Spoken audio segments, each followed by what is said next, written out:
This site here we're sat on is the former vicarage of St Stephen's Church. By the time we considered it for development, it had had a vicar who was in his 70s, who hadn't really let anyone maintain the house for a number of years, so it was in quite a poor state of return. And my job as Diocesan Secretary is to find out what's the best use of that site. I'd been on a Diocesan conference and heard from the surveyor in Salisbury about an initiative set up by Housing Justice called Faith in Affordable Housing, which was encouraging the church to look at how we might use our land for more social purposes, particularly affordable housing.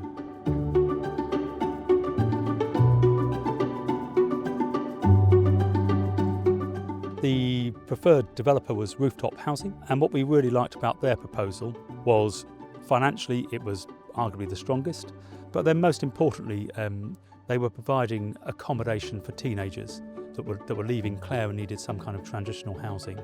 And we thought that was quite interesting to be involved and to facilitate modern accommodation for that group as well. So the care leavers housing is really important and helps support them and train them, get them ready for paying bills and things like that, and managing their finances and stuff until they leave home.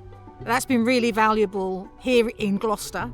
We need that housing in Gloucester. There are a lot of young people who leave care without anywhere to go and without any extra support. So this really does add that for them. So on this site, I would say honestly it was relatively straightforward. I think relatively straightforward is still about 3 years, so be aware there's always a time to it. But generally speaking, it was very warmly received within the church. It was popular in the local community that we were tidying up what had become quite a messy site, and the impact obviously on the residents is one of the biggest boons we can have from it. The piece for me that strikes why this work is so important is when the Archbishop's Commission for Housing launched their report, and there was a young woman who lived over in that accommodation who said 2020 was the best year of her life and her year of freedom. And I don't think there's anyone else in England who thought 2020 was their year of freedom and the best year of their life. But that's what a difference this kind of accommodation makes to young people in that kind of circumstance.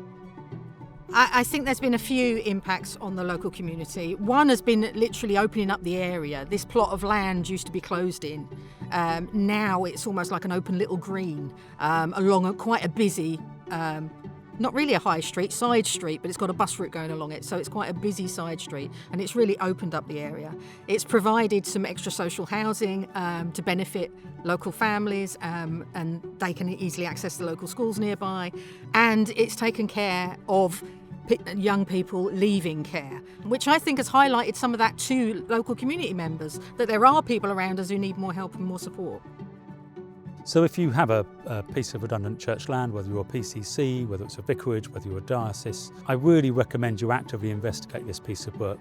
The social impact, but also the financial impact on the diocese and the way in which we see ourselves as the church has been transformed by this piece of work. Please get in contact with Becky Winter and the National Church. There's grants available. What you'll need is you'll need plans and you'll need advice. And both of those can be finance and support from that particular fund. You'll also need friends.